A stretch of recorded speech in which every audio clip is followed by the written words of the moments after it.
Alright, you'll notice now that my page is different. The first page was just how I like to lay out a track, and then this is what I call a mixdown page. What happens in my mixdown page is, in the previous page, what I'll do is I'll bounce out each individual stem into an audio file and then lay it into a new project. So from this point on, I can't look at it as a songwriter no more. I can only look at it as a kind of sound engineer.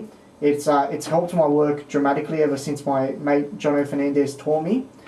It's kind of helped my mixdowns and made everything just sound like 10 times better in quality. I'll give you a rundown of what I use when I do mixdown.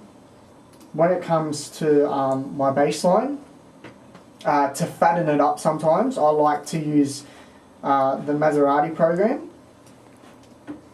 It's just basically a tool that kind of, if you want to add more bass, treble, you know, a bit of FX and stuff like that, kind of, if you just need that little tiny bit more subby effect, that's what I bring up.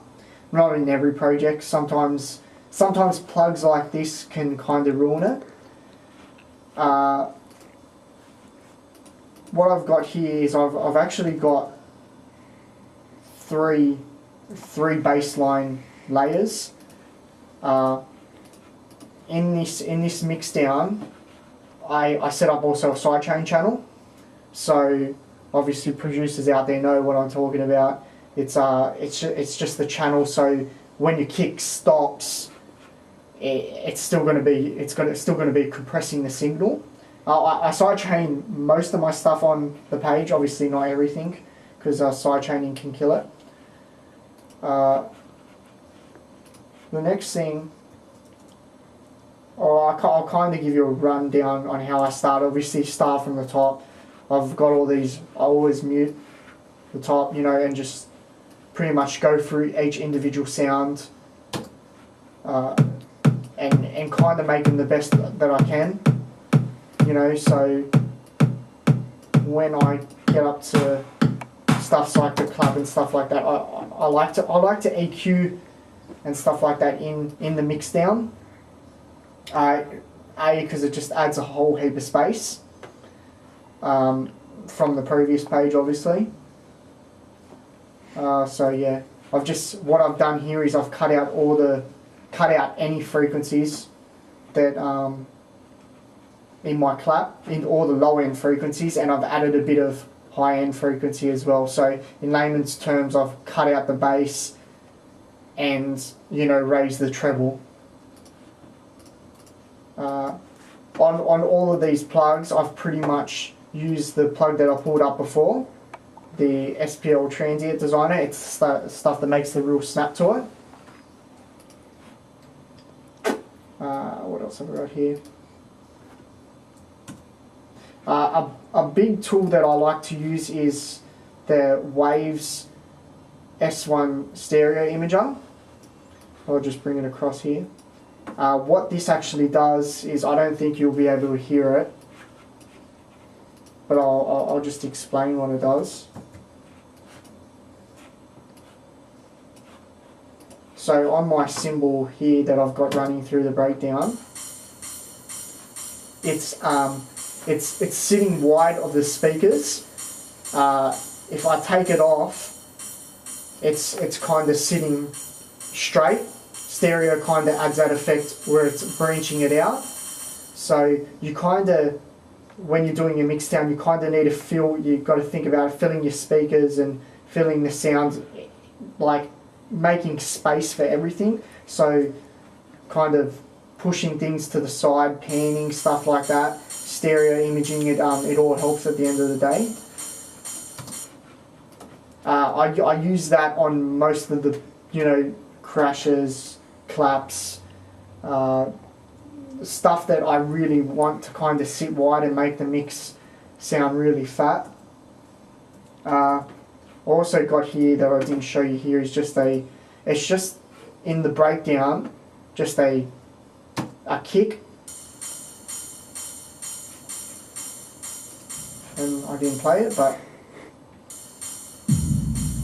I don't know if that's really transparent on the camera there, but it's just a kick, and I've put a reverb on it with a lot of low end, and that's pretty much it, and taken all the attack out of it. A biggie is I kind of got this from the Swedish House Mafia interview that they did with Future Music magazine. It's the Ozone plug. This is actually a mastering plugin, but if you go into the presets, they offer stuff like instruments and that. It kind of really adds, you know, fatness to individual instruments, which I absolutely love. I'll give you a quick sample.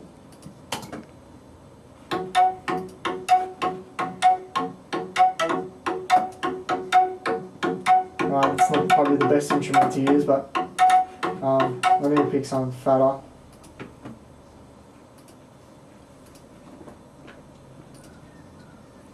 And maybe here.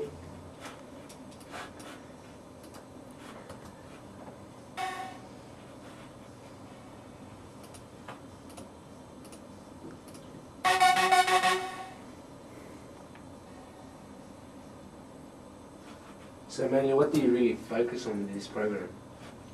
On what do you mean? Sorry. As in what you're using right now? Ozone? Yeah.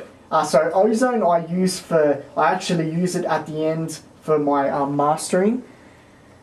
I use it for my mastering, but I also like to throw it on individual instruments as well, as I said, just to make shit sound a little bit bigger. So give me like gives it more punch, makes it stand out in the mix a bit better.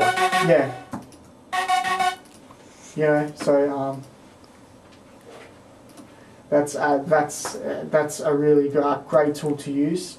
I can for the kind of guys that are starting out, I can kind of give you what one I've actually chosen. So I've gone to presets for the guys that use this, and just use just a normal standard preset. It's called excitation and widening, and obviously I've just taken the global amount down, so that means it's just taking all the stuff that's, you know, that the features are using, but just not using it as much, because if you kind of use plugs too much, it kind of kills instruments. My razor plug. But a key thing is EQing all your kind of stuff to fit in the perfect spot in the mix. So, you know, you haven't got all the sounds filling up one space, but that also goes back to kind of choosing the right instruments. That's what kind of Axwell's taught me. It's helped me progress.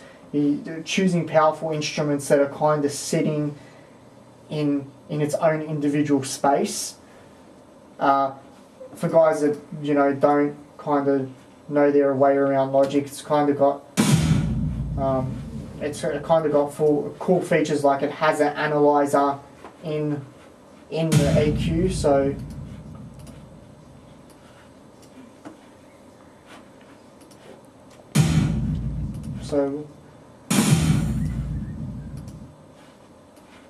if I could pull up the right thing.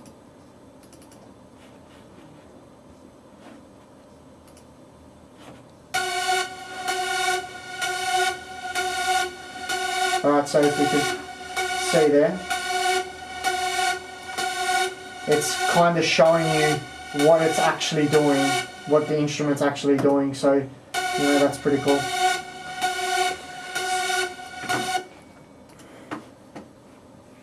Do you think there's any real advantage to use Logic as opposed to like Ableton, other programs of the like? Well, that's funny, because I actually started out on Ableton. Ableton's great for warping stuff, making stuff, you know, changing BPM and stuff like that. Nothing will beat Ableton. But I just find Logic is just a bit more, it's a bit more of a geekier program where you can really finesse your track. But you know, it doesn't really matter at the end of the day. Like it all comes to personal preference, and whatever you like using is whatever you like using. You're not gonna make a shit track just because you're on Logic. You know what I mean? You're gonna make a shit track because you don't know what a chord progression is, or you know where to locate a C on a MIDI controller. You know. That's kind of pull up some other things. What I didn't actually use it in this project, but I've been using it in my other projects. Is it's kind of cool. It's everyone knows this, the Data Life sausage fattener. It's a great motivational tool as well if you ever need a laugh. If you can see the sausage, you know, the more fat you want the sound, the more angrier the face gets. You know what I mean? It's got little cold wheels in there, which I find funny. So, you know, it's always a good laugh. Data Life are actually releasing another one soon too. Well, you know what? I was very hesitant to use that plug at the start, but once using it and seeing Dirty South use it as well, I'm completely sold. It's kind of between a compressor and a limiter. They've found like in between, and they've absolutely nailed it. And you know, I reckon they would have made a bucket load because it's only $29. It's one of the most cost-effective plugs out there. What I'm kind of going to end up and this project on is what a lot of guys really stress about is the master. Once again, I'll pull up the Ozone. So if you can kind of see, obviously presets again. I've used one called House Master Basic, but it's not the preset. I've gone in and tweaked a lot of the stuff. The biggest thing that I had trouble figuring out is what levels needed to be where. Now, can you guys, because this is pretty important, I don't know if I can make the plug bigger.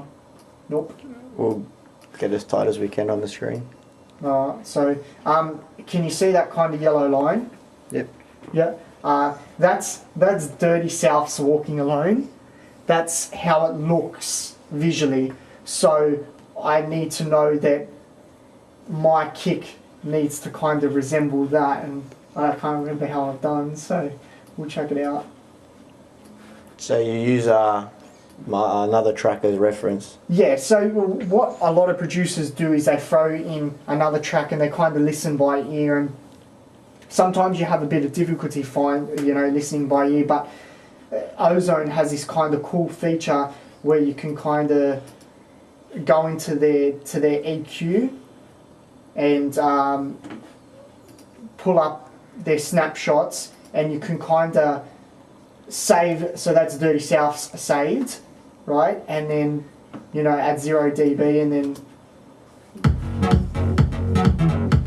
I'm sinking deeper down.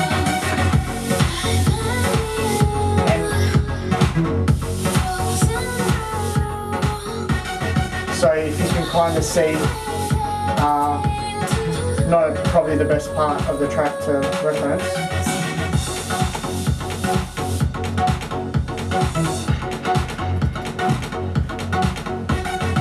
Alright, so now you can see my kicks pretty close to, you know, Dirty South's Walking Alone. It's pretty it was kind of a bad reference to choose because this track has no similarities to Walking Alone. The only thing that I really liked was Dirty South's kick. So, you know, that's why I kind of pulled it up, because I always get paranoid about the kick for some reason. But yeah, so that's massive.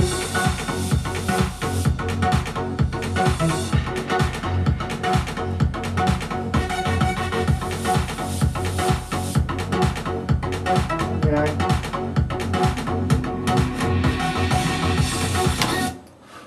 And if you throw it to the main drop,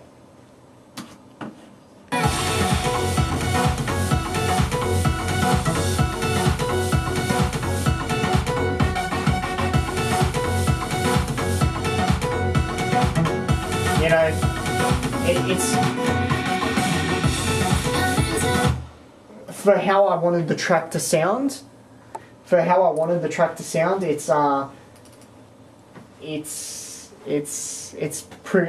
as close as I wanted it to be, you know, without ruining the whole, you know, kind of mix down. But that's probably the biggest thing any young producer doing their first mix down could, if they have ozone, can do, is visually reference it, because seeing is a lot easier obviously than hearing. But yeah, so that's Do you then send this off to a third party to get mastered? Yeah, what I've done here is I just quickly mastered it for Amba and the label Central Station to hear and Kevin, just so they can get an idea on how it feels, because if you kind of take a master off, it loses volume, it kind of loses punch a bit.